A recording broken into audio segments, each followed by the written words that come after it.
Hello, everyone. Greetings. My name is Pamela Sugerman, and I'm Dean of the Faculty of Arts. Before we begin, I'd like to give the land acknowledgement, and we do this as a symbolic restorative act, one among many to follow, part of a wider and hopefully transformative reconciliation project here in the Faculty of Arts and at Ryerson generally. I acknowledge that the land on which we gather is the traditional territory of the Anishinaabe, Haudenosaunee, and Huron-Wendat. The territory was the subject of the Dish with One Spoon Wampum Belt Covenant, an agreement between the Iroquois Confederacy and the Ojibwe and allied nations to peaceably share and care for the resources around the Great Lakes. This territory is also covered by the Upper Canada Treaties. Today, the meeting place of Toronto is still the home to many Indigenous people from across Turtle Island, and we are grateful to have the opportunity to work in the community on this territory. Following on the success of our first Democracy Forum earlier this year, it's my pleasure to welcome to Ryerson the top campaign strategists to the four major parties in the province. They are here with us today to discuss the strategies that they use to engage voters in the lead up to the provincial election. But before we begin the discussion, I'd like to take a moment to thank our distinguished visiting professor. I'm trying to find Martin. Is he? He's right there. I can't see you, Martin. I'd like to thank our distinguished visiting professor, Martin Reg-Conn, as well as Charmaine McKenzie, who's at the side of the room, and her team. Zara is in the red jacket, one of the members of Charmaine's team, for organizing this event as a way to bring light to the critical dialogue that Ontarians and Canadians, for that matter, are having around politics and democratic engagement, perhaps democratic anxieties, and the future of democracy.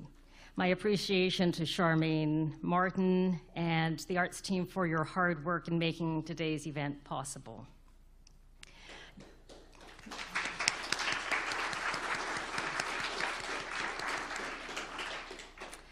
Democratic engagement is at the heart of much of the work we do here in the Faculty of Arts. Indeed, I'm delighted to share with you that just yesterday, or this morning actually, thanks to a generous $2 million donation from the Jarislowsky Foundation, matched by a contribution from Ryerson University, we publicly announced our inaugural Jarislowsky Chair in Democracy. And it is my pleasure to welcome Dr. Sanjay Ruparelia to Ryerson University as our first Democracy Chair. Sanjay will be joining the Faculty of Arts and the Department of Politics and Public Administration in January to lead a creative and accessible agenda that will address critical challenges to democracy with the goal of not only deepening our academic understanding, but at the same time opening more doors for student and citizen involvement in the democratic process. The new chair will join existing faculty members and students, as well as talented scholars, activists, such as Professor Ken Moffat, Jack Layton Chair, and Kike Roach, Unifor National Chair in Social Justice and Democracy. Both Kike and Ken are co-housed in our faculty, as well as the Faculty of Community Services. And I'd be remiss in not mentioning John Beebe, who is sitting at the front, advisor and lead for our new Democratic Engagement Exchange. John is working closely with the university, myself, community partners, and government agencies to build an inclusive democracy in which we can all exercise a political voice in equal and safe ways. Martin will be moderating today's panel discussion. And as most of you know, Martin is an award-winning political columnist for the Toronto Star, Canada's largest daily newspaper. A foreign correspondent for 11 years, he was chief of the Star's Middle East and Asia bureaus, reporting from more than 40 countries, and then foreign editor. Martin has also covered national politics from the Star's Ottawa bureau. He ran the comment section and has written a world affairs column. In addition to his role as a distinguished visiting professor in the Faculty of Arts here at Ryerson, Martin is a senior fellow at the University of Toronto's Munk School of Global Affairs and Public Policy. please join me in giving a warm welcome to Martin. Thank you. Thanks, Pam. Thank you very much. And thank you, Pam, and thanks to the Faculty of Arts and the whole team for sponsoring this event and for your support. It's a priority for Ryerson, and it is very much a personal passion for me, which I'll try to explain later. I want to welcome all of you here, and if you were here last February for our first Democracy Forum, where we had all 4 party leaders before the election in a very unusual get-together where they weren't punching each other out, they were actually trying to think about democracy. We also had the campaign strategists from each party on stage as well, and we thought it would be a great idea to have a reprise to bring people back. And so if you were here then, welcome back, and welcome today, either way. So today we're lucky to have each of the campaign managers from the 4 major parties. But before I introduce the people on stage formally, I want to just try to set the stage for the discussion today. I'm hoping for a debate in 2 parts. For the academics here, like John and Pam, and the new democracy chair, we like to talk a lot about the theory of democracy and trying to get out a turnout, a voter turnout, just like trying to get a crowd any day at Ryerson. It's always a challenge, especially for youth, for new Canadians. But the other part, obviously, with this brain trust here, with practitioners on stage, is to try to find out not just how they motivated voters, but how they outmaneuvered each other and tried to raise the turnout for themselves as well as for the greater good. Now, one of the reasons Ryerson and I take turnout so seriously is that, I've got to say this, that Ontario is ground zero for a democratic deficit. We have traditionally had barely half of all voters turning out in the previous 2 elections, 2011 and 2014. We were down to 48% and 51%. And so I think it's fair to say that Ontario was the sick man of Canada. It may be sexist to say sick man, but maybe I can get away with that. It's just a challenge for us. The good news, weirdly, is that the election turnout picked up in the last vote this summer of 2018, and we went back up to a slightly more respectable 58%, 10 points higher than in 2011. The question is why? And I think the answer most academics know is that when you have a change election or a really contentious election, polarizing political figures, people turn out. And so for that, we can thank Doug Ford and Kathleen Wynne, I think, and their 2 campaign managers who I'm about to introduce. So with that, first let me tell you about our guests, and I'm really dazzled that they all agreed to come out. Very grateful. I first met Cory Teneycke about a decade ago when I was at the Star on the editorial board, and he was one of the few federal conservatives who was brave enough to venture into the Lion's Den at 1 Yonge Street, where we are based. He was the new Director of Communications for the Prime Minister, Stephen Harper, and he actually wanted to communicate, at least he did at the time, and find out how best to get out the message. He, after leaving the PMO, ran the Sun News cable news network, and most recently was the campaign manager for the Progressive Conservatives of Ontario. And he also is managing partner at Rubicon Strategy, specializes in government relations and public affairs, which he's been doing for a couple of decades. Michael Balagas, right beside him. I should have said that Cory is to my right. You know the old joke. Beside him is Michael Balagas. He has been...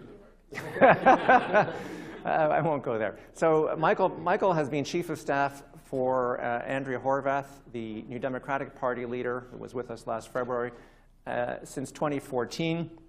And before that, he held the same job in Manitoba for the premiers of the day, Gary Doer and Greg Selinger. And so they were in power then and not just in opposition. So Michael has seen it from both sides. He ran, as you know, the winning campaigns in Manitoba, and he ran quite a successful campaign as the campaign chief here in Ontario. Previously, he was the CEO of the Ontario Nurses Association.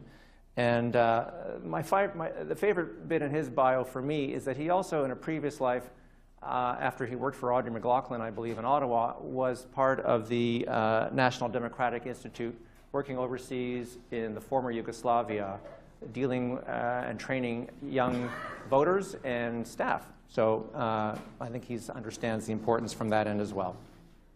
David Hurley, right beside him, is a lawyer, a bit of a television star because he's always on CBC, pontificating about the news, sharing his wisdom. He is also a public affairs consultant who runs the Gandalf Group. I guess that makes you a wizard. And he obviously. he rose to acclaim when he worked with Paul Martin when he was the finance minister on several Liberal budgets, and later on Paul Martin's election campaigns when he was prime minister. He ran the 2014, long forgotten 2014 Ontario election, where it's fair to say he overcame the odds to help make Kathleen Wynne win a majority government, which was not expected. And he was campaign chair again in 2018, where he did not beat the odds, as we know, and he's going to tell us a little bit about that today. And to the far right, no joke intended, is Becky Smith, who has been a political operative for about a decade and has been helping the Green Party of Ontario to grow steadily, coming from out of nowhere to its big breakthrough this year when you were campaign manager, where, as you probably know, Mike Schreiner won the first ever seat for the Green Party of Ontario. So that is our panel, and thank you all for coming. It's going to be, and thank you for sharing your wisdom with us. I'm going to, as you know, we're going to open it up to questions, but I'm going to get the ball rolling first and give you a chance to think up your questions. What I'd like to start with from all of you is the obvious question, because I hinted it was just polarization, but I'd like to know from your point of view, it's kind of a two-pronged question. Why did the turnout improve? Why has it been so historically low in Ontario? And specifically, given some of the members in our audience, Corey, what about the youth vote, the youth turnout, traditionally not seen as fertile hunting grounds for the progressive conservatives or federally? What was your analysis? Well, I'm maybe a little less concerned when the youth voter turnout is a bit lower, because I think voting is something that people often grow into a bit, and it often is, I think, more associated with stage of life. Obviously, lots of young people vote and have different levels of political engagement, but there are things that tend to make you more likely to turn out at the polls, whether it's municipally or federally or provincially. And there are things like getting a job and having children and having a mortgage and paying taxes. And these are things that tend to move you towards the polls. And it's not like that's a new thing. This is something I think that has been true for a very long period of time. I think it's great when we do have higher youth voter turnout. And I think it's probably one of a number of things, probably a surprising number of things that people on this panel would agree with. At least I think we will, that higher youth voter turnout is positive. Higher engagement in democracy is positive. It only works if we actually participate, and the more of us that participate, the better it is overall for the system. So trying to find better ways to engage with younger voters maybe worked a little bit better this election. I think in the 2015 election did quite well federally in terms of having higher engagement. And maybe some of that is it moving more towards a digital online space where you're capturing more attention of voters in that demographic. But that's speculation. I don't think there's a definitive answer on it. But 2015, of course, Justin Trudeau had an advantage because he legalized cannabis. So that was the low-hanging fruit, and it's harder to replicate that. I don't know if Buck a Beer helped, but we can come back. Let's circle back to that later. Michael, for you and the NDP, the challenge, as you've told me, is that the groups that you do best with sometimes turn out the least. And I think the conventional wisdom is that you had a big chunk of the youth vote. How did you do in the end, and what's the challenge for you?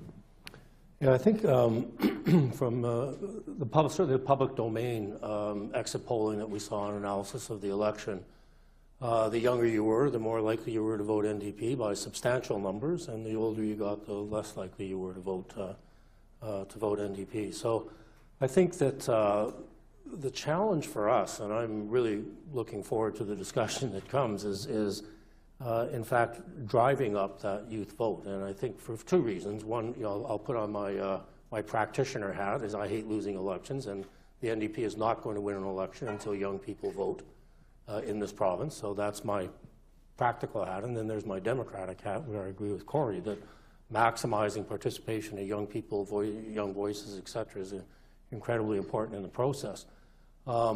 I know the common wisdom was, well, if you had a platform that spoke to young people, and I would argue for anyone who had a chance to look at the NDP platform in the last campaign, it probably was one of the best platforms for young people, certainly in any campaign I've ever been involved in that I've ever seen. We can be criticized for not marketing it well to young people, for not making sure that young people knew it was there and what was in it for them, and I think that's fair. But it's beyond simply the platforms. I think there's a whole other element out there about connecting, engaging, and motivating young people, and I really want to underline the motivating part. I could be wrong, but at this stage of the game, and this never is a sure bet 4 years down the road, but today our challenge isn't persuading young people that we New Democrats have something to offer them. Our challenge is motivating them enough to get engaged and get out and vote. And that's a piece that we're going to spend a lot of time in the next 4 years trying to get our head around. The bit about platforms is interesting because you and the Liberals had pharmacare, you had childcare, you had a lot of those elements that ought to appeal to young people. But let's circle back to that later. David Hurley, you said something quite memorable in the last event in February where you rather theatrically, flamboyantly pulled a BlackBerry out of your pocket and you said, I'm told that young people get most of their information from videos online that last 7 seconds with the sound off, and that was a challenge for you. Tell us how that turned out. Not for the Liberals, I mean for all of us in terms of the youth vote. Well, I would say that, like Michael did about our platform, that there was an awful lot in there for young people. I don't think that they were, in large measure, ever aware of that. So that exercise in communication and persuasion failed. I also think that they're so disengaged from politics and from the political process that even those who did know that there was increase in the minimum wage, or did know that there was pharmacare, didn't really necessarily associate that with political decisions and things that could change if the government changed. They thought this is the new thing in Ontario and this is where we're going. So they don't have quite that same connection between political choice and outcomes that older people tend to do. I think the challenge with turnout generally in Ontario is that it's a weird province. Because it's the only province I'm aware of where provincial politics is the least important form of politics in the province. It plays a bad second fiddle to federal politics here in Ontario, maybe even third to municipal politics in terms of people's interest levels. In every other province, the provincial government is the most important level of government and has the highest turnout rates in election campaigns. But the level of apathy, disinterest in Ontario about provincial politics is quite shocking. And I found the voters to be incredibly low information voters. Incredibly low information, you said? Low information. Low information voters. And I'd forgotten about the minimum wage, $15. That was extremely popular with young people. But I think what you're saying, and Michael as well, is that people took it for granted that it would stay at 15 and perhaps weren't paying attention. Becky, tough question for you. You're the Green Party. You would think that you would have the youth vote locked up. That's the cliche, that it's for the future, our children, and they are more environmentally conscious, arguably, than older people. They don't worry about cheaper gasoline, or maybe they do. Your thoughts on what happened? Well, I think, like Michael was saying, our numbers are very similar in terms of demographics, that we do well in younger demographics, and then it tails off as we age. I think the thing for us to remember is, or to look at, and to be honest, I don't know the numbers. We won 1 seat in Guelph, which is, of course, historic in and of itself. I don't know the youth turnout numbers in Guelph. What I do know is that our turnout in Guelph was 62%, which was higher than the provincial average even, and that across the board, when Greens do well in Canada or are elected in Canada, that we do see an increased turnout. And one of the reasons we think that is because we provide another voice, a new option, a fresh approach that actually gets people excited about getting out to the ballot box and casting their vote in those elections. Okay. Michael, did you have a I follow-up? just wanted to, this idea of young people participating in the democracy. Young people may not vote in the numbers we wish they would, but voting's not the only participation in democracy. I think people know that. And I think if you look at some of the movements around Ontario and Canada, look at the number of high school students that were out last week engaging in the democratic process. So I think the challenge for us as partisans is for us to convince them that we can be a vehicle for them, that it is worthwhile to get engaged with any one of our political parties, that we could advance it. So, I know there are, at the risk of sounding partisan, there are some individuals who feel the only thing that's democracy is the vote, and once it's done, that's it. But there are other elements of a democratic society, and engagement in civil society is an absolutely critical part of that. And young people have very much made that step.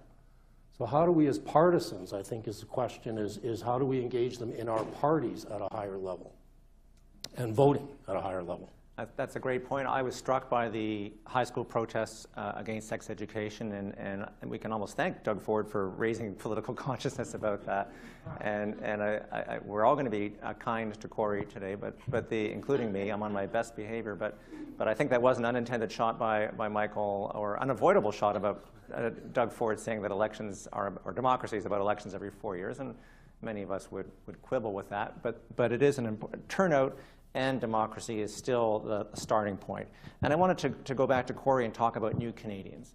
New Canadians historically have a lower turnout than Canadian-born voters. And the paradox is that when we did some survey research from campaign research for the Toronto Star earlier this year, we found that actually, when you drill down to the numbers, foreign-born Canadians are actually more motivated. They take civic duty more seriously. It may be because and one of the reasons I'm so passionate about this is as a former recovering foreign correspondent, when you see people dying for democracy and dodging bullets so they can have a ballot, it breaks your heart when you come home and see people taking elections for granted. So that's my bias, if I can get that out there.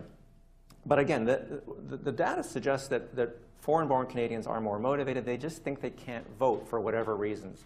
They think they're not registered. And as John often points out, that's kind of an American thing. You are almost certainly automatically registered in Canada through tax returns and other forms. Or you can show up on voting day and with ID and you can vote. But many people don't realize that. So let me turn to Corey first. The previous leader, Patrick Brown, before he disappeared just before our February debate, made a strong outreach, what we used to call ethnic outreach, for New Canadians, and seemed to be making inroads, at least from the visuals, if I can put it that way. He was always out there at events and meetings, and the Progressive Conservatives were often seen as a white party. All parties were seen as more white than they could or should be. When you took over as campaign manager, what was your approach? How did you find that turned out for your party? Yeah, I think, in terms of Doug's approach, and I certainly share his view on this, is that,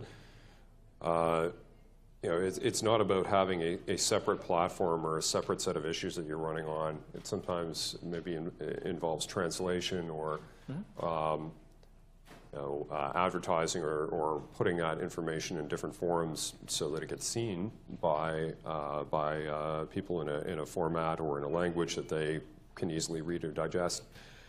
But it's not about running a separate set of issues. I think particularly at the provincial level, I think there are a lot of reasons to believe that demographically New Canadians are very fertile ground for Conservative politicians. more likely to be in a more entrepreneurial job, more likely to be in a small business, more likely to be a business owner, and more likely to identify at a values level with things that are more commonly associated with conservative politicians. So I think, you know, Doug in this campaign, and I think we've seen at the federal level as well, Conservatives can do very well with New Canadians, and there's an effort to try to campaign hard for those votes. But you know, where I think you don't want to get caught in a trap of trying to run a separate campaign. You know, so we were advertising to New Canadians on the same platform that we were to everybody else, and lower taxes and more accountability in government, hydro rates. These things are of concern to people irrespective of their race, religion, etc. So it's fair to say you shifted a bit from Patrick Brown's approach to a more general approach, and it worked. I think so, but you know, it's also just the Ford brand, especially in GTA, where you're more likely to find New Canadians, very familiar. So I would say the success that Doug had electorally is a traditional conservative voter base plus Ford Nation, which is very ethnically diverse and skews lower education, lower income. Okay. Michael, your thoughts? The NDP has traditionally been seen as being older, whiter, and I know your leader has made a point of trying to change that, and you had the Jagmeet Singh phenomenon in Brampton when he was deputy leader. How did you find it worked out in the campaign? Yeah, I think one point that Corey made I would agree with for the most part is that you don't campaign on separate issues. I mean, New Canadians, many of the issues, overcrowding in hospitals, quality of education, taxes, whatever. These are issues that New Canadians care about as much as established Canadians, if you will. There are a few others, though, that I think, you know, immigration settlement, family reunion. There are some other issues out there that are a little bit more top of mind that I think you have to have something to say on. Very much, I think I'm not telling any tales out of school here. I mean, our party has a lot of work to do yet in terms of connecting with these communities. I think that the parties to the left and right of me here have historically done a better job of that. We recognize that, and we made a major effort, and I think if you look at the difference in our caucus after this election to the election prior, I think we're starting to see the fruits of that. In terms of the, you know, the Ford Nation's attraction to New Canadians, et cetera, you know, with respect, I think that what you saw was the very first point that Corey made. There's not, on the issues, there's not a huge difference. And I think what you saw as New Canadians in the suburbs of Toronto in the 905 is they were as frustrated with the Wynne government as everybody else was. And I don't think, certainly nothing I saw in our polling or public domain polling showed me the moment that Doug Ford got elected, suddenly Ford Nation and New Canadians went pouring over to the Conservatives. They were there long before Doug Ford showed up, and they were there right through to the election campaign. I think some of their frustration with the former government was not dissimilar to the frustrations that others had. And there were some issues that, and to Corey's point, there is, in some of those communities, there's a much greater tendency to a small c conservatism in terms of where their head is. And I think that reflected in some of the policies where those communities were perhaps even more irritated with some of the things that the previous government had done. And the last thing I would say on this is that it's very complicated, and I want to make sure I put this in as tactful as a way I can. Relationships are incredibly important when you're trying to deal with communities of New Canadians. That's very important. Establishing those relationships, establishing that trust, showing respect, being there for them, talking to them, marking their events. These are all very important things. And the other thing, sometimes it takes a generation. To Martin's first point, I know from my work in the former Yugoslavia, it's very, very difficult to get people engaged in democratic politics because, quite frankly, they didn't trust it. And if you were a canvasser coming to a door, and I think some New Canadians here, they get a phone call, you know, hi, I'm with the NDP, are you supporting me? It's like, whoa, I'm not answering that question. And that's just because of the history of the country that they've come from. And sometimes it takes a generation to build some confidence that, in fact, it is a system where you can express those views and you don't have to worry about who's on the other end of the phone. And it's how did you get my number, and exactly. what do you know about me? Exactly. David, the cliche or the conventional wisdom is that the Liberals often had a lot of new Canadians in their pocket by tradition. So what happened this time? Well, first of all, it's a very broad category. Call people new Canadians. Are we talking about only first-generation people, or are we talking about first and second-generation people? And the different communities have very different political leanings. So most members of the Chinese community in Ontario are economic conservatives, very serious economic conservatives, believe in low taxes, small government. There isn't a lot of there isn't a lot of ground there in which favors the Liberal Party. Although, for instance, in 2014, we found that we could talk to those people about things like elder care and public education, which are very high-value priorities, which can be distinguishing points. But fundamentally, they're economic conservatives. South Asians, on the other hand, are economic liberals. On most issues would agree more with Liberals or the NDP on an economic matter than they would with the Conservatives. So I think there's a couple things in what happened to our support in all of those communities. The first thing is that I think that over time the party took them for granted, and I think over time the party lost contact with them. Perhaps relied on too small and too aging a cohort of brokers to communicate and understand what was going on in those communities. And I think that in many cases, those voters started to feel like they were being taken for granted. It's also the case that when you take them for granted, you miss out on a lot of conversations. There's a fellow sitting over in this room named Greg Wong, who was telling me for years before the election that we were out of the conversation in the Chinese community in Ontario, and that there was a vigorous dialogue going on about Ontario politics that we weren't in. And then the last thing, I guess, would be the sex ed curriculum, which was frankly overwhelmingly popular among the overall population of Ontario.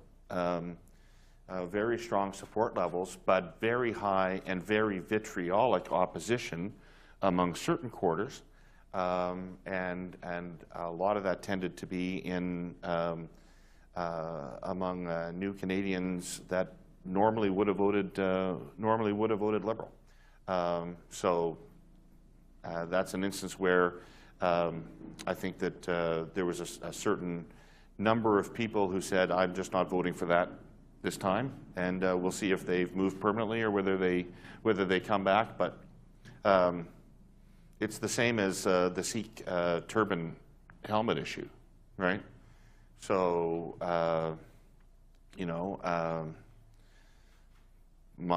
Patrick Brown's position was, well, so a couple of them cracked their heads. What do I care? Right? I get to be premier.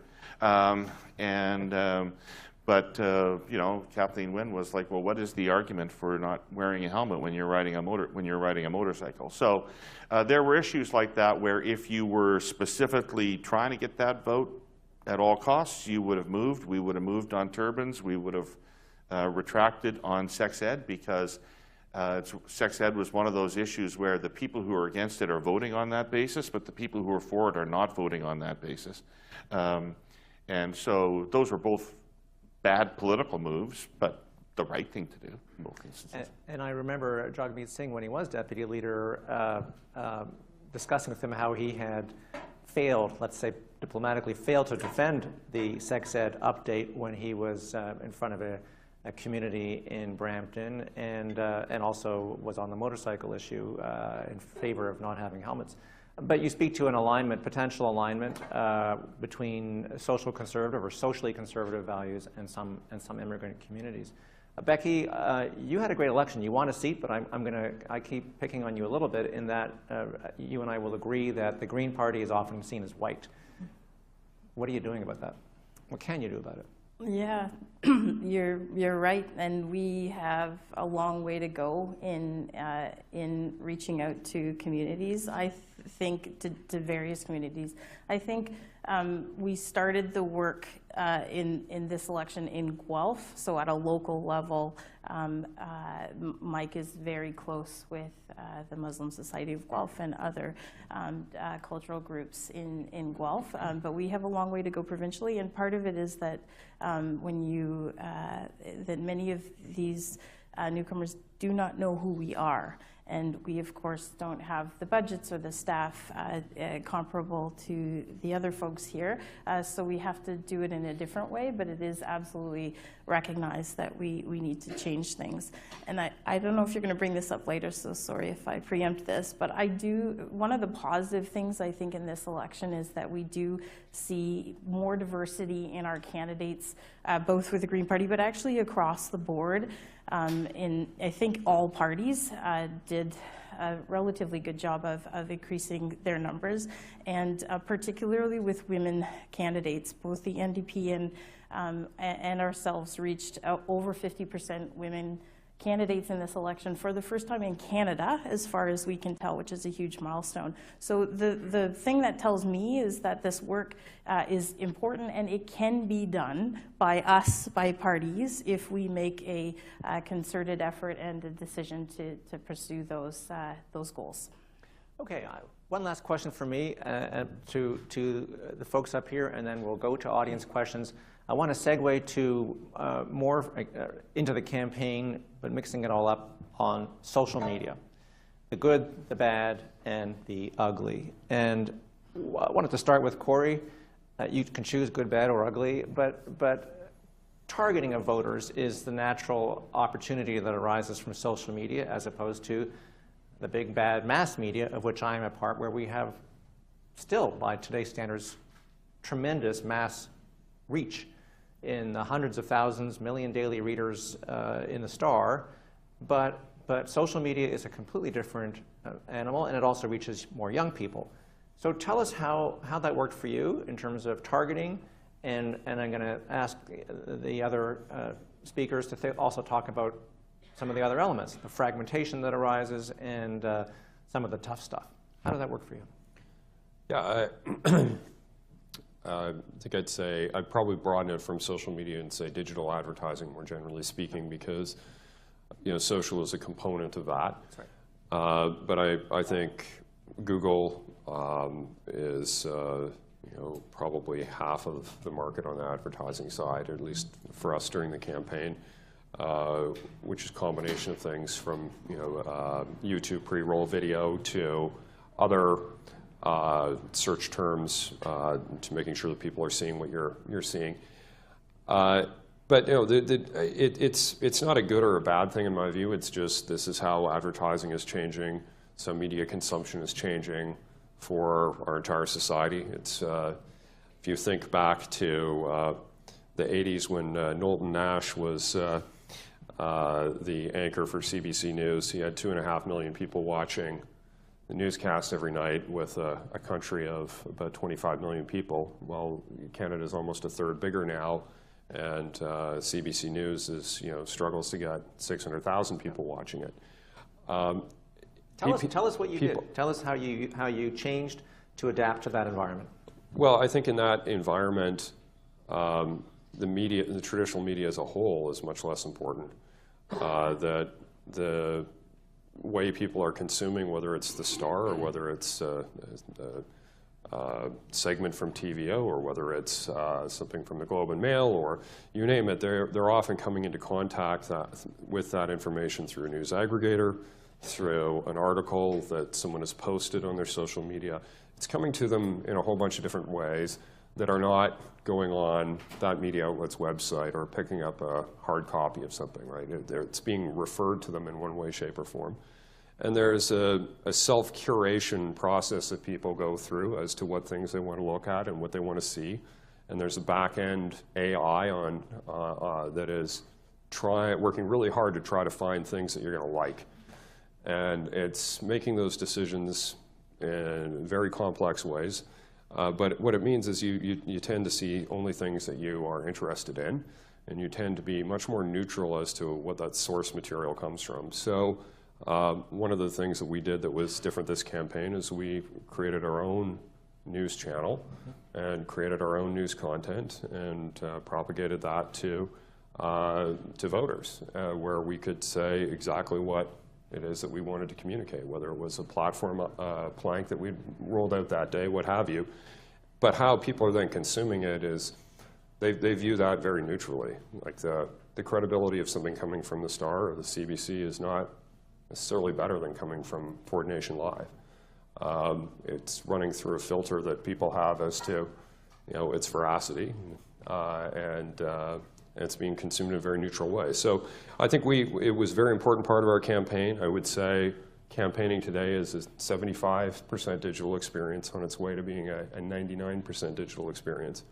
And that's a big change. Fascinating. And when you think about our demographic at the Toronto Star, the whole trust element is paramount for us, and that's why we have a trust initiative going on right now. And that's not just a commercial or a plug for the Star, it's just that for our pool of readers, that is paramount. But your argument is that, or your finding is that in the general population, it doesn't matter. It's just, there are some, it could go right down to columnists. There will be people who will love everything you write, and there are other people who will be interested in everything that Jamie Watt writes. And like it's not consumed as a giant mass.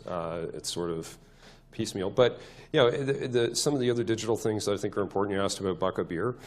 We did a ton of advertising on that on Xbox, as it was something that was of greater interest to 18 to 45-year-old men, and that's a good forum for putting that advertising out. So you have to look at how people are spending their time and where they're getting information, and then you're trying to put information that's going to be of interest to them in the correct window, I guess, where they're going to be hanging out.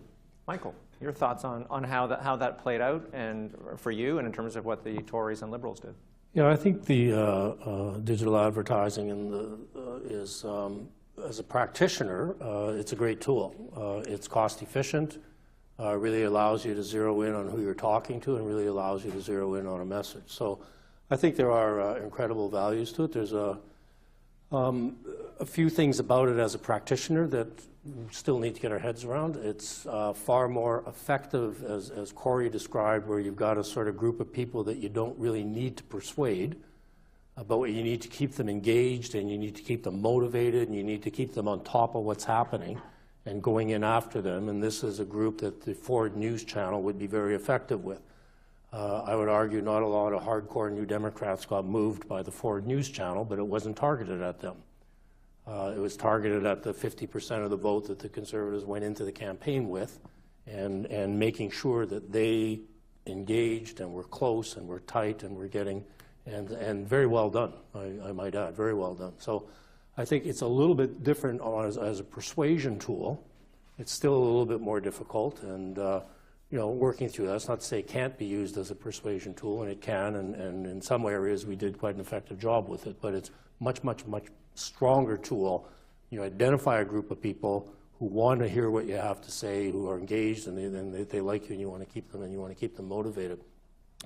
I think I worry, and I'm taking off my practitioner hat now and putting on my philosophical hat. The arrival of this ability to so narrowly target and create these echo chambers that get people excited and cranked up, at the same time that our politics and our discourse is moving more and more to a bit of a sort of, if I could describe it as tribalism, that's a little bit alarming. And the good part, whether you love them or hate them, the Knowlton Nash, people were getting information and they were disseminating it. It may not have been information that they wanted to hear. It may not be necessarily even sometimes information they trusted. And I think it goes back to some of Corey's comments on the media today. But people were hearing things other than what they wanted to hear. And I think one of the challenges that we're going to have to get our head around as a democracy is increasingly people are getting their political information. The political information they're getting is the information that they want and they want to hear, and the angle that they want to hear becomes increasingly difficult. And I think is is something we're going to have to get our heads around. I'm not suggesting, I'll tell you what, if I had a 50% lead going into that campaign, I would have done exactly what I would have created NDP News, and bang, away we would have gone. And I would have, so it's a great tactic. It was very successful, and that's what you're doing when you're running campaigns, is you're trying to find a path to victory, and you're trying to find the means to get there, and you take advantage of that. But then you, at some point in time, you have to take a step back and kind of look at, so what happens after that? And I worry more and more that even outside of the campaigns now, that continues nonstop. That's a big worry.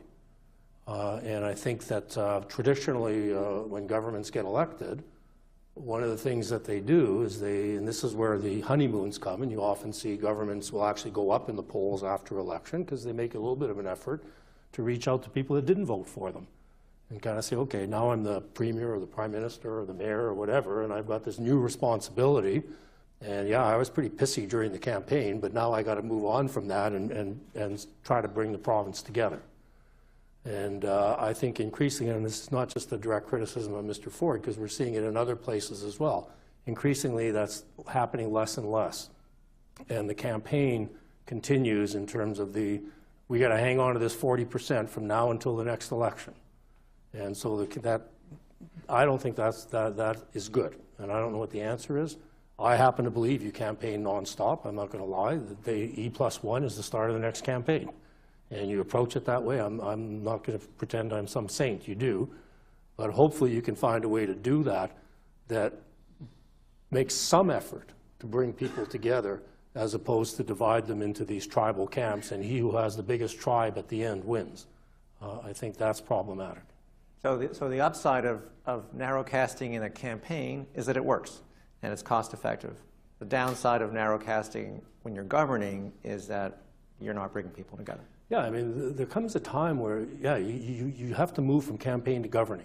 Doesn't mean you take your eye off the next election. You can do both. As Martin said, we were a 5-term government in Manitoba in 5 consecutive elections. So we never took our eye off the ball to win the next campaign. I mean, Gary Dewar used to, every so often, if I wandered off somewhere, he'd call me back in his office and say, "You were paid to win the next election. That's it. So get back to your work and quit playing around over here."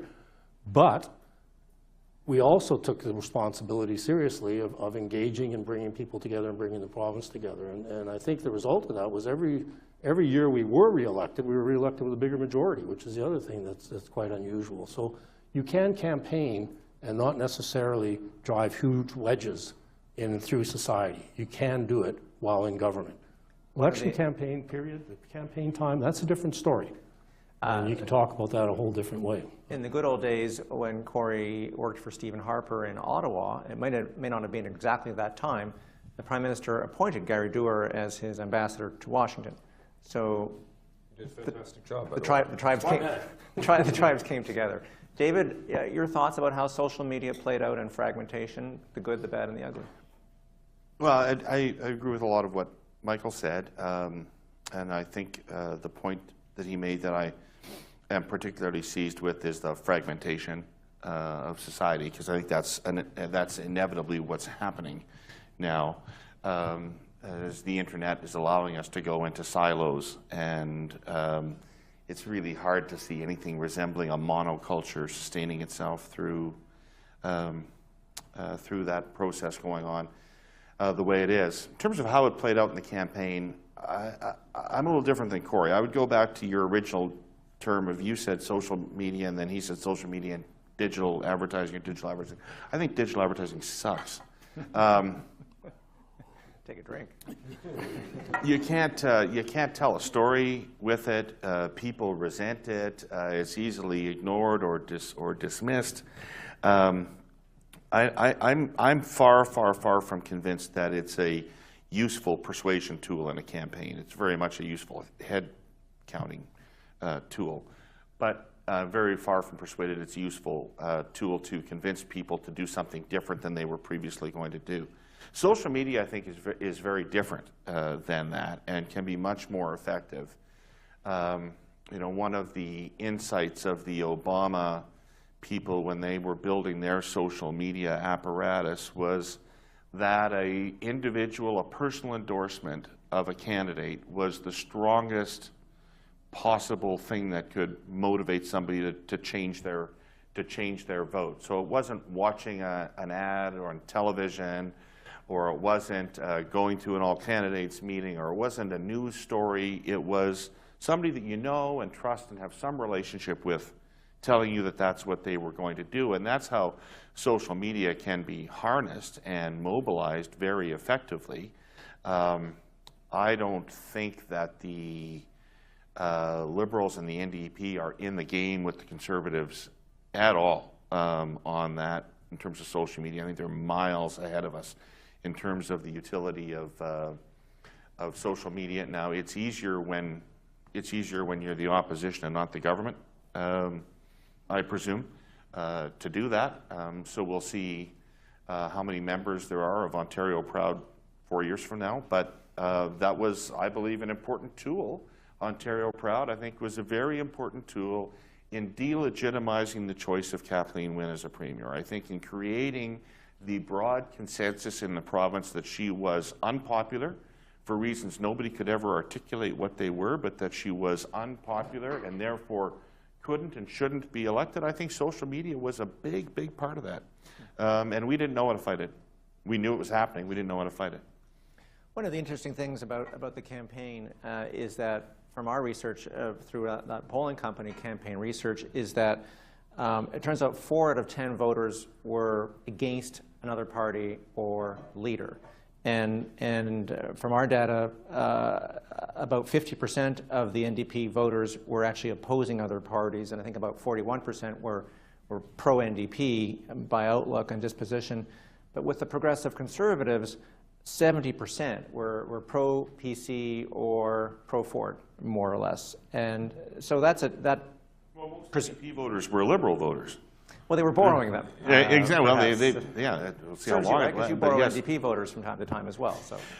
Yeah, but this was a much more massive switch than normally happens. Normally, you're talking about a strategic vote that happens on the margins, 2 or 3 percentage points. But this was a wholesale shift of the Liberal vote over to the Democrats, primarily to stop Doug Ford's premiership.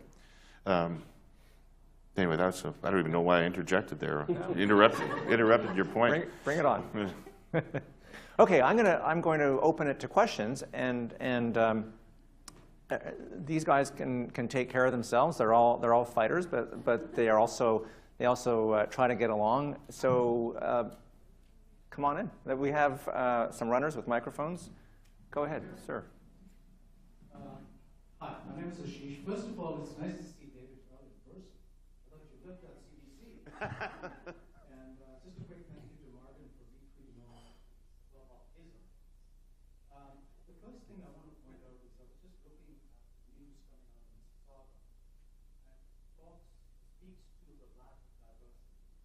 This is the big issue. It's always. But as somebody who's lived in Canada for many years, I personally am finding that there is no understanding of diversity. Who are we? As people, first of all, what we call as mainstream Canadians. I just met a Canadian who's now a New Zealander. So until everybody makes a point to understand whether we call them new Canadians or old Canadians, who are we as a people? How do we target those groups? Yes, you're right.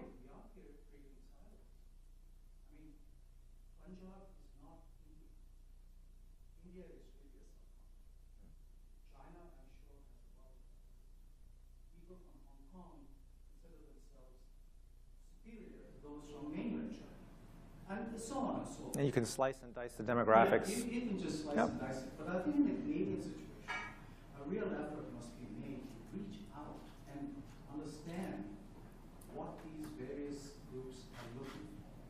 So my question to all of you here is, what is being done to do that? It's not enough to talk about. What's the game plan? What's the action plan? Okay. Anyone on the panel? I'll start from the Liberal perspective with, I think, 2 things that we did well and one important thing that we don't do very well at all. I think the thing that the Liberal Party's done very, very well over the years is recruit a very diverse group of people to run for office, and has for many years had a diverse caucus at the federal and provincial levels, and it gets more diverse all the time, and there's real attention paid to that in the Liberal Party. In the 2 campaigns I did for Kathleen Wynne, we did special surveys, telephone surveys of about 5 or 6 different communities in their own language, specialized surveys about questionnaires that were tailored to those communities. So rather than just have that as a subset of our normal poll, and you get the people who Michael alluded to who may not answer a survey from a unfamiliar sounding voice, do a better job of reaching those people. So I think we really tried to understand. But what's really evident when you're working on these campaigns is how there are a lot of new Canadians running for the Liberal Party, and there's a lot of new Canadians that are members of the Liberal Party on the grassroots. The professional class of the Liberal Party is not nearly as diverse as that. So the people who run campaigns, like me, the people who staff offices, the people who really are running the machinery, tend to still be pretty white and still pretty male. Anyone else? From our perspective, we as a party for a very, very long time have made very big efforts around election campaigns to ensure that our candidates represent a great deal of diversity and equity. A couple of things, just the internal workings of the NDP, for example. Our Constitution, every body of the NDP has to have 50% women on it. It's in the Constitution. When you go to a convention, the floor has to be 50% men, 50% women. When you have a riding association executive, it's in the Constitution. So we are looking at, so when it comes to candidate recruitment, for example, one of the reasons that we are always last, or generally last, to nominate all of our candidates is there's a very rigorous candidate search process in our party. And you do not get your candidate, your nomination signed off as a riding association that you can nominate until you provide evidence that you have attempted to recruit a number of candidates from what we call equity communities, LGBTQ, visible minorities, women, et cetera. Once you've demonstrated you've made a real effort to do that, then you can go ahead with your nomination. Where we've fallen short is between elections. And we've recognized that, and we're now in the party, there's a debate. What the lessons we learned, like we have a caucus. Not only did we run more than 50% women, we elected more than 50, we elected 50% women. So that was never an accident. But that was decades and decades and decades of very hard work inside the party. So now there's a discussion in the party. What did we learn from that exercise that we can bring to this new challenge? So obviously, I don't have to tell you the complications. It's not as easy as on the gender. But so we're trying to get a sense of what we can learn from there. And we're putting in the time, the resources, and the money to go out and connect with these communities between elections. We cannot sit back and wait for them to come to us, and so that's really for us. It's like, how do you, I believe we've done a reasonably good job when it comes to campaigns and recruitment of candidates. Where we've fallen short is the between election period, and we've looked at the model of what the Liberals have done. We've looked at what the Conservatives have done, and there's a lot of great lessons there for us. And I think that's the key. And the other piece of that is when you're only doing it during elections, you just generate a whole bunch of cynicism. So it's those efforts between elections that really, really pay off. And so that's where we're going to be investing a lot of resources and a lot of energy. And thankfully, when you look at our caucus today, our caucus coming out of the last parliament and into the election, we had, correct me if I'm wrong, we had no people of color because Jagmeet left. Zero. And now we've got, we're quite proud of the diversity in our caucus. So. Okay. Other questions? Where's the mic? Oh, mic's over there. Over here, sorry. Hi, my name is Yvonne, and I'm with the Samara Center for Democracy. And I've got a question about digital advertising, youth, and reaching out to these communities. So we did a report in 2015 that found that 50% of the people under 30 in Canada have not been contacted by a federal party, by an MP, or by a candidate. This is compared to, I think, 1/3 of people over 56. So my question is, like, if young people are already feeling alienated, they're not being contacted by your parties, and on top of that, there's a strong strategy to move to digital. Is the plan to engage them on social, perhaps? Does that even happen? And then just how do you continue to reach young people if this is the direction that you're moving? Thank you. They just ignored it or didn't notice it. Yeah, they were contacted, for sure. But then, like, what do we do? They're not interested. What can you do, right? When people aren't interested, there's nothing you can do. But I'll give you an example that's way off point, but it's perfect. When Justin Trudeau became the leader of the Federal Liberal Party, I was doing focus groups, and I was doing focus groups about Mulcair, and nobody knew who Mulcair was, right? They didn't know who he was. I would show them pictures, and they couldn't identify him from a picture. And then I would tell them who he was, and they would say, well, he must be very low profile. He must really be hiding, because I've never heard anything about this guy. And I would say to them, he's not hiding. He's in the news every day. He's on the television news every night. He's in the newspaper every day. You're not interested. And they would say, yeah, that's actually right. This thing's about Trudeau versus Harper. So when people aren't interested, you can't reach them. So those people that are saying no candidate or MPs ever tried to reach them, they just didn't notice it. Can I just add that we also find that young people are quite politically engaged. They're just not into the actual, like, federal or provincial politics, the names and all that. So they sign petitions, they protest, they get involved, but once it gets to this level, it can be too cynical or difficult. And our research post-election through campaign research showed that about 25% of Canadians who didn't vote said they were too busy to vote, but 40% of millennials, 18 to 24, 40% said they were too busy to vote. Now in June, exams were over, so you do at some point have, but do you have any idea why youth aren't responding? Also, and actually, I'll make one comment about the confusion about U.S. and Canada in terms of registration. I also work for an organization called Vote Savvy. A lot of young people came up to us and said, I didn't register to vote, can I vote? Because they came up during a time where registration was heavily pushed on them.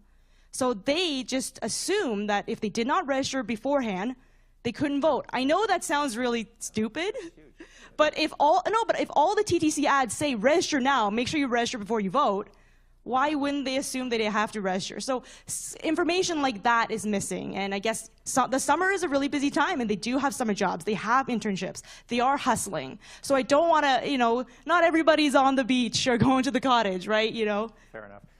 David forgot to say, though, that as I recall, many of the people in your focus groups thought that you were Thomas Mulcair because you had the beard. No, that would have been a really bad result for me. More people in those focus groups knew who I was than knew who he was. Okay. Becky, yes. I just want to jump into one of your points, and while I agree it's difficult to reach everyone, and definitely a young demographic, I would argue that it's not that people don't care or young people don't care. They just maybe don't hear the message in the way we are delivering it. And I think that that's our fault, not their fault. I agree with the young lady here who talked about young people being politically engaged, and I think that they are on really big issues like climate change, housing, mental health, and it's up to us to figure out how to speak to them in a way that they actually do see it. I'm out of this game now. I'm out of this game, so I can say anything, and without consequence. And I'm just going to totally reject the deification of the youth voter here. They're not interested. There may be a certain number of people that are signing petitions or getting involved in things. The vast majority of young people are off living young people lives, and they don't care about politics, and they're not following it. And when they do get engaged, they get engaged around a person that they're excited about. So when does the youth turnout go up in the States? When Barack Obama runs for the first time, and people get excited about Barack Obama. The youth vote goes up in Canada when Justin Trudeau runs, and I don't think it was about marijuana. I think it was about a candidate that young people could genuinely get excited about and maybe empathy. But you know what? You can't keep them because in the second term, that wasn't there for Obama, and they may not be there for Trudeau this time. It's a flash in the pan phenomenon to get a large number of young people voting, and it's not because anybody in politics is doing anything wrong. It's because they're not interested. I just want to I agree actually with many of the things you said, except for that the implication is that it's their fault. Like their fault, it's your fault. It's not a fault, it's You're just a not choice. interested It's just a choice. in politics, and I disagree with that premise. It's not. Sorry, that's it. Yes. Well, there's I'm far closer to where David is on this. There's a commonality with Obama and Trudeau, and it's celebrity. And I think that is a commonality that created some excitement in that area. But you know, it's important to remember that on the back end of all of these digital and social media advertising platforms, but also just even how what ends up in your feed gets shared with you, is really about predicting interest. It's about trying to put things in front of people that they're going to want to see and they're going to want to respond to. And when you're advertising, it's looking at 10,000, 15,000 different criteria that is going to try to have a more successful match in terms of converting somebody else to touch this content.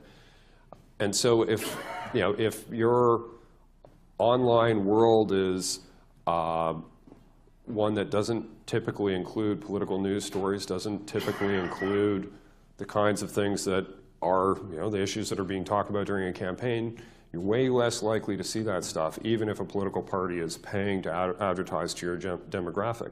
Some young people are very politically engaged, and they're going to see that stuff a lot because their browsing history, their things they touch online are going to make them good targets, and so they'll see it more. But if you don't have an interest in that, you're way less likely to see it.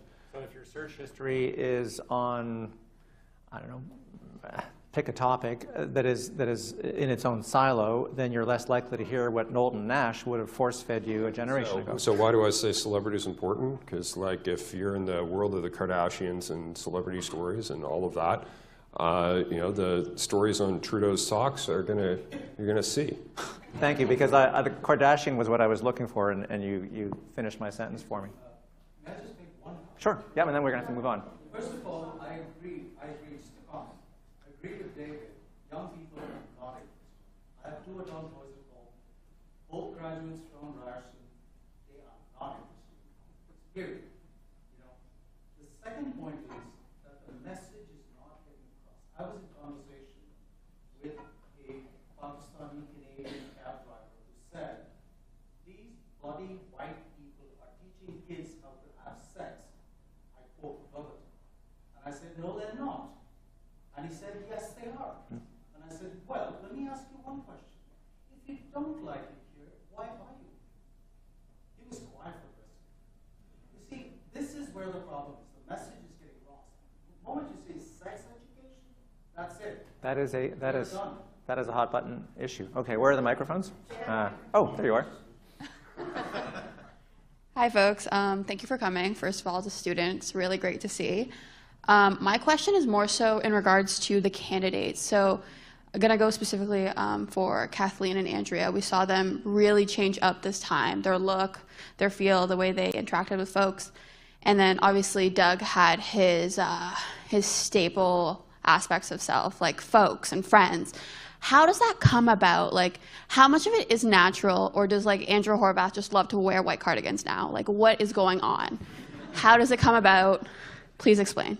And for the record, Andrew Horwath says folks as well. Barack Obama says folks. Everyone says folks now. Absolutely, but it's, oh. No, I'm kidding you. Someone turned off my mic. No, I'm kidding. I take but it's obviously a staple, right? So I want to know, how does that, A, get branded, and B, how did these brands come about?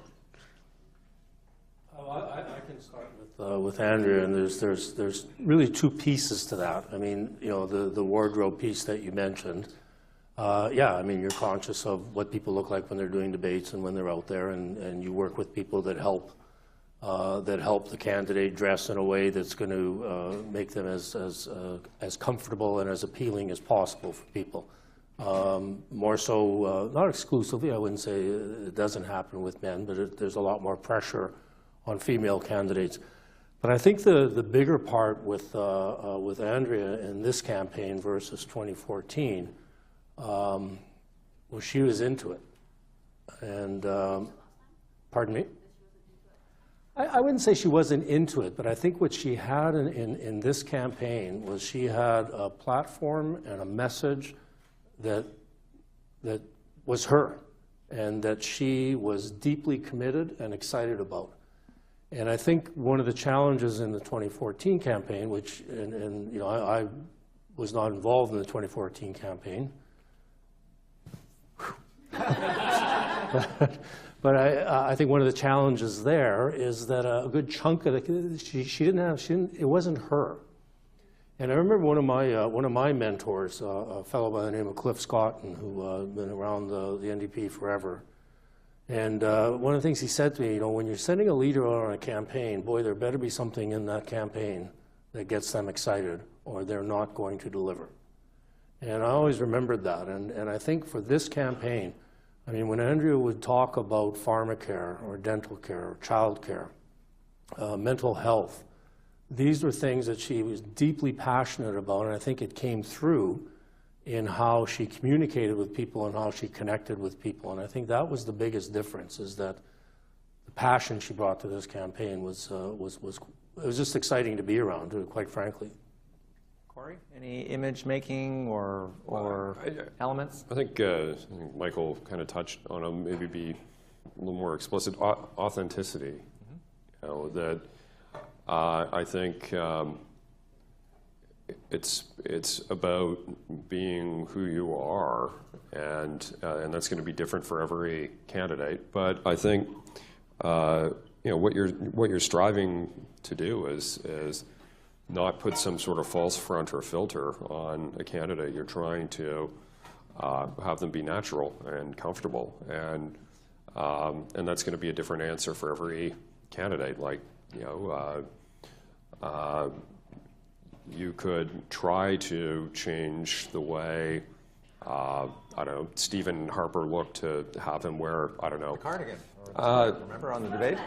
I wore a sweater in one of his ads, but you know, if you went by his house and saw him hanging out with his cats, he'd be wearing a sweater. Like it's you know, every candidate is going to be a little bit different, but you're trying to have them be natural and comfortable. Like if somebody is uncomfortable, if somebody's trying to be somebody who they aren't, they're trying to use a lexicon or a patter that is not natural. Like, you know, I love the way Conrad Black writes, but you know, if he was writing speeches for Doug Ford, it wouldn't really ring true, would it? Right? Like you want to have a candidate be themselves, and the right answer is you know, to try to hit that sweet spot where they're comfortable. Can I pick up on something Michael said, where he talked about, in answer to the question about style, he also talked about the substance of the campaign. Your question wasn't just about style, but also just about branding, I think. And so this campaign was unusual in that, well, starting with the Liberals, David Hurley had a candidate whose personal numbers were remarkably low as 14% in her personal popularity, compared to Donald Trump today, who was at about 43. And when it gets down to 40, people say that's, whoa, that's really low for a president. But she was at 14 or 15. And so the Liberals, as I understand it, correct me if I'm wrong, David, tried to shift the focus or expand into heavy policy. So $15 minimum wage, pharmacare at the same time that the NDP was talking up pharmacare. We talked about a child care program that was part of the Liberal platform, and free tuition, talk about trying to motivate students. But none of it seemed to work. Now, or even if the policies were popular, voters tended to think, well, okay, we'll take that, but what next? The NDP also had, as Michael has said, a platform very rich with all of those social commitments, including dental care.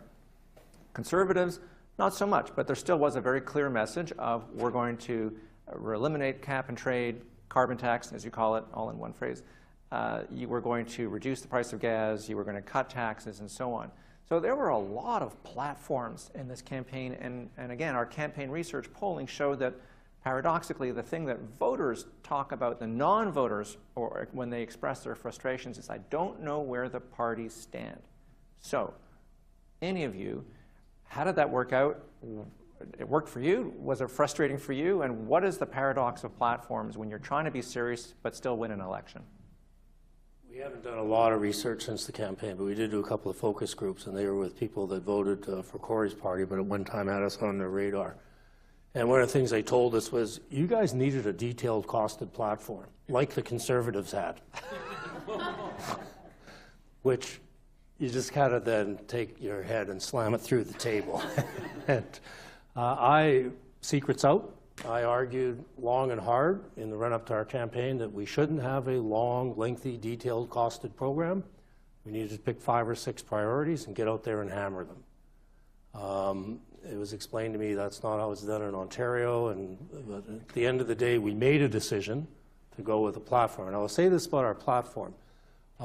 That decision was the right decision, by the way, because that platform was a huge part. That platform combined with Andrea is what allowed us to get to the 34-35% that we got to, record highs. What I think we also learned is that platform is a big part of our ceiling. That platform, a lot of people, a lot of those the folks we picked up from David that he referenced earlier, they loved it. The folks we tried to get from Corey were scared to death of it. It was way too big. It was way too ambitious. No government can do that. It's going to cost me a fortune. Who's going to pay for it? And when we would say to them, well, we actually had a platform where who's going to pay for it? We're going to increase taxes on people earning over $220,000 a year and in profitable corporations. And they laughed. They said, no corporation's going to pay the increased tax. They'll just leave the province, and those rich people will just hire better accountants. So at the end of the day, I'm going to pay for it. They love the idea. So there's this whole cynicism there. So I wish I would have followed Corey's campaign, which was 3 or 4 magic bullets. And but the other thing we asked them, we said, so you realize that they actually didn't have a costed platform. And in fact, what they did have, virtually every economic writer in Canada said was the least fiscally responsible of all 3 parties. Yeah, but what do they know? They're, and on they go. So I think platforms are, you got to really think about them. You got to think long and hard. And at the end of the day, as much as our platform sold, it also, thanks in no small part to the former finance officer in Ottawa who looked at our platform, we ended up eating because there's people missed a math thing. So that was last thing I'll say on this, because I could go on forever. The biggest thing when you put out a platform, in addition to what you're selling, you're also putting it's like skeet shooting. And these guys did a great job with launch, boom. Sanctuary province, launch, boom. Of course we're not going to let immigrants come into our hospitals with broken arms and treat them until we know they have cash. So, I mean, it's ridiculous. So, but that's the other side of putting out a platform, is that you can shoot it to death. Corey, were you right, or was Michael wrong, or? I think the NDP were doing better when they were talking more about their platform and less about Doug. Less than? About less about Doug. How about Doug? I think I think we ran a more positive campaign. I think we put more of our policy, the positive policy advertising was a much bigger mix of what we were doing. And if you're looking at the research that you're referring to that you guys did with Feel the love. I was warned but what ads are people actually seeing? We have a lot of control over what they're actually getting, and if you look at why people actually voted for the PC party in the campaign, a much higher percentage of people were voting for our platform and for our agenda, as opposed to opposing somebody else. And I don't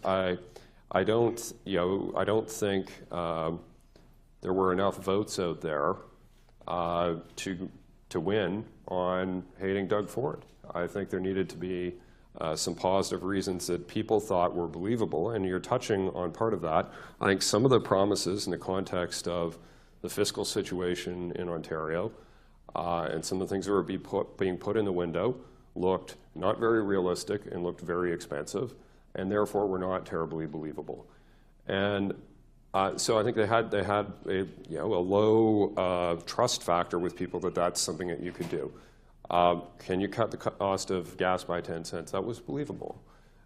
Could you fire the executives at Hydro One? That was believable. These were achievable, believable things, as opposed to a new universal program on pharmacare, or a universal program on childcare, or money, money, money, money that people didn't feel that we had. So I think our platform, in terms of what we put out and what we talked about and what was in the window the most, was all very believable for folks. It was seen to be achievable, and it was modest. These were not huge new programs. Very, I think the bar was set very low on most of these. Not to stir it up between you two, but I do give Doug Ford and you credit for stealing an issue, if I may, from the NDP, in which they had for years gone after high public sector salaries for CEOs in hospitals, in any other public institution, and Doug Ford created the $6 Million Man, or maybe you did, and that resonated. That just blew out. Actually, I think the Hydro One board did, but that was correct. The Hydro One board did, but the slogan. Peggy on the spot here or anything. Yeah, your board. But the slogan just went viral and left the NDP in the dust on that one. Just quickly, because there's a question I want to go to over here. But David, I think I've heard you say that in terms of platforms, Buck-A-Beer is one that you didn't see coming when you were casting about for issues that would resonate. When I say that, Martin, I say it not to brag, or it's just to make the point that different people think about different things in politics, and we didn't have a populist mindset on. We knew we were both we're all trying to address the same political issue, which was affordability and the cost of living out there. Everybody knew that was the issue. And some people look at that and think about raising the minimum wage, and other people look at that and think about reducing the price of gas or a bucket of beer, and that's just a different mindset. We weren't going to come up with that populist platform, no matter how much we thought about it. I think the failure of our platform, because our platform wasn't released in the campaign. Our platform was released over the 2 years prior to the campaign. And in the budget. Well, not just the last budget, but really over 2 years prior to that. And for it to be successful politically, it's all a great policy as far as I'm concerned, but for it to be successful politically, it needed to be controversial. It needed to be create a big fight and a big debate in the province about what we were doing. And the smartest opponent we faced in that regard was Patrick Brown, because he wouldn't come to fight on anything. He just accepted it all. You're for that, I'm for that. You're for that, I'm for that. Anything we said, he was for it, and he just denuded. The only thing that was the only part of our policy offensive that really broke through was the only controversial one, and that was the minimum wage, right? So most Ontarians knew we were going to raise the minimum wage. The number of Ontarians that knew that there was free tuition or pharmacare was much, much lower than that. Uncontroversial things that therefore didn't capture the public's imagination. Our political strategy around those policies was to create such a clash of visions that it would reframe and overcome the importance of leadership and personality in that. And Brown would not rise to that fight and wouldn't give us that debate. Minimum wage is one that people took for granted, and despite Becky's success in electing Mike Schreiner, the Greens broke through, but they ended up losing cap and trade, or the province lost cap and trade, because that was the campaign promise and the mandate that Doug Ford won. There's a question over here, I believe, in the back. Yes, go ahead. So I want to return a little bit to the earlier fracas about millennial voters and what's the problem here. So one view is that they're very engaged, and another view is that they don't care. So I'm here to tell you that after 20 years of teaching Canadian politics, yes, they care, but they have absolutely no idea how the big issue that they care about is reflected in what you're trying to tell them at election time. Because they don't know how parties work, they don't know how legislatures work, they don't know how Parliament works, and they don't know how to connect all those dots. And that's because in Ontario, we have one semester of civics in grade 10. So is it any surprise that people get to be voting age and don't know how anything works? And of course they're interested in the environment, but how do you translate homelessness or the environment or any of these ginormous issues into the nuts and bolts of a party platform and how they're going to deal with that if they form a government and know that compromises have to be made? So there's a lot, I would argue that there's two sides to this. One is that there's a kind of fixation on issues, big issues, that makes it very difficult for people to understand that compromises do have to be made in a system like ours, and they will get made one way or the other. And that always comes as a great disappointment. Somebody mentioned the Barack Obama first election and then the subsequent disappointment. Well, you know, there you go. But in Ontario, there's something we can do about that, I think, in a very practical term, and that is to make sure that by the time somebody graduates from high school in this province, they understand how the system works. Seems pretty reasonable. Yes. No, sure, he gets the only applause of the day.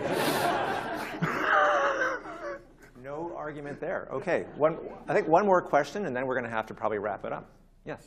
Good afternoon. My name is Chloe Marie. I'm actually a student here, and I've ran for local council against Michael Ford in 2016, so I'm familiar with the comings and goings of politics. And this whole panel is an indicator of what's wrong with political discourse. Because at the end of the day, young people we grew up with politics. By the time I was 10, 9/11 was one of the biggest global issues of my time, and I was 11. And I think one of the biggest issues with youth engagement is that adults disincentivize it. You don't want us in these conversations, and when we are, you tokenize or you infantilize our lives because you still think we're children instead of adults. A lot of my friends are political. They're either just working 2 to 3 part-time jobs because politicians have failed to create labor laws that reflect the needs of the populace, or, you know, we're like going back to school because we're being told our education's not enough, even though the employer doesn't have the same level of education as we do. So, to be honest, it's very disappointing, but I'm not surprised because nothing's changed. It's the same ideas and mindsets going in and out of the system. And as far as I'm concerned, conservatives and liberals are just the same coin with different sides. You're still protecting capitalism. And as we reach peak capitalism, my question is for the NDP, what type of democracy are you trying to usher in? Because the democracy we have now is failing. We're at peak capitalism, and people are at their wits' end. So if the New Democrats are trying to win, what are you offering that's new? You allowed the liberals to co-opt your platform and make you indistinguishable. So at this point, it's just like, as a young person, it's not that we're not involved. It's just with or without you, we will change the world. Political parties they're antiquated. And we no longer need you or the direction of one single leadership to make changes, and that's where the parties are failing. You offer no innovative solutions. On that note, I'll throw it to Michael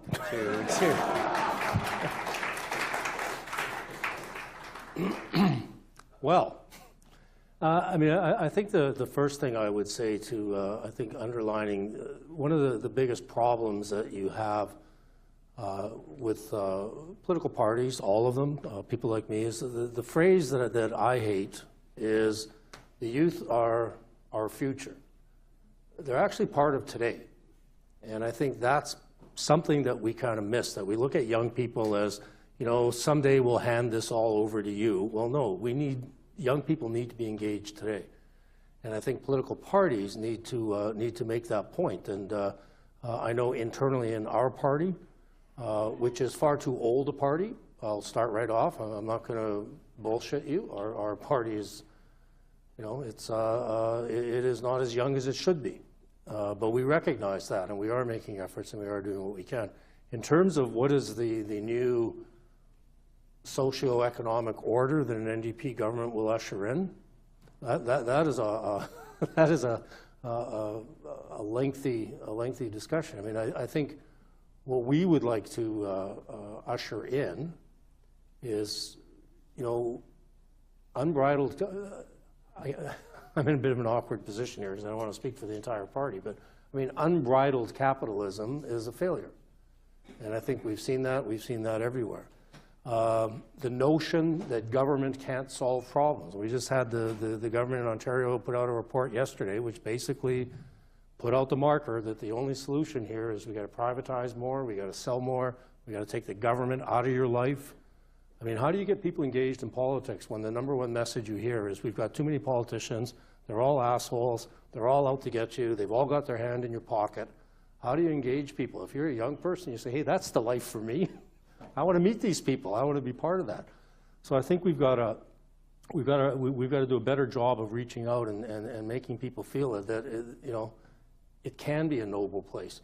And in terms of you know, what does an NDP society look like? I think it looks like a society that's far more inclusive. I think it looks like a society that says there's a huge role for the public sector and is not ashamed of it.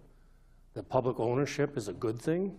The sharing of resources is a good thing. And all of this is me, by the way. I don't want anybody saying this is Andrea Horwath or Jagmeet Singh. This is, you know, this is me. And I think that the idea, I know that one of the greatest evils in our society that we're told is redistribution of wealth is somehow something that should send you recoiling. I don't agree. And I think that, you know, when you look at, you know, Corey talked about the modest platform they had. Well, contained in the modest platform is billions of dollars going to people who don't need it, quite frankly.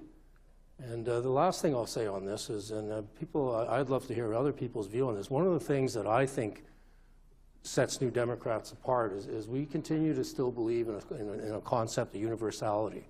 And I know that's less and less popular. And I know that I think part of it is it's a bit of collateral damage from the 1%.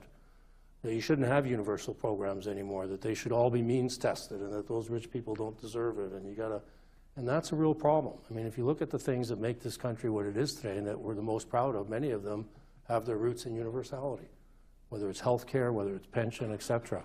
And I think that's a notion that's increasingly under attack. And anyway, I know I haven't even come close to answering your question, but another answer is that the NDP has been in power in British Columbia today, in Saskatchewan, in Alberta today, in Manitoba. So I agree, they're not. They're absolutely not. But one of the problems is that there's an expectation that when the NDP government gets elected, Tommy Douglas used to call it the New Jerusalem, Utopia. You've got 4 years to bring in the New Jerusalem and Utopia, or you're sellouts. And of course, what happens is you end up being a one-term government. I mean, you've got to work with people where they are. You've got to bring people along. You've got to move. And you can't be telling people what's good for them. That's another thing that we as social democrats or socialists often make the mistake of doing, is that we think we can just go out and tell people what's good for them. And you gotta bring people along. The bar is different for us in government, and you're bang on. It's like, you know, you promised us the New Jerusalem. You've been in power now for 36 hours. This doesn't look a whole lot different. What the hell is going on? Well, I guess that's why Gary Dewar kept sending you back to work to get reelected in Manitoba. I have people in my party who pull me aside and they say things like, and literally, this is a quote, "Can we just stop trying to win and go back to losing? It's a lot more fun." I want to quickly go around the table and ask if we can end on an upbeat or positive note, because you've all been amazingly generous with your time, and you are all believers in democracy and practitioners. Any thoughts about how to make it better? Quick thing, I mean, ranging from online voting to getting Elections Ontario to do a better job to... Elections Ontario, Michael, quickly on that. I just think that we got these bizarre notions of elections. Like, first of all, why is an election one day? An election happens over a 12-hour period. Period. That's it. You know, we've got some advanced voting that's better. A lot of European countries, they vote over 2 days. One of those days being a weekend. So just making it a whole lot easier for people to vote. Better located, like there's just physical stuff that you can do. Manitoba has this great, really, really good early voting where you could walk into, for example, the Eaton Centre in Toronto, and there's a super poll in there, and it doesn't matter if you live in Sudbury, you live in downtown Toronto, or you live in London, you walk in there and vote. And it's open for like 10 days before the election. So And that would help students in particular. yeah, so I think there are things that Elections Ontario can do that aren't going to destroy our democracy, that just make it a whole lot easier to vote. Well, I'd like the comment from educator in the room here that, you know, I do think that if we want to focus in on youth voting and all of that, I do think there is a big role for increasing the amount of civics that are taught.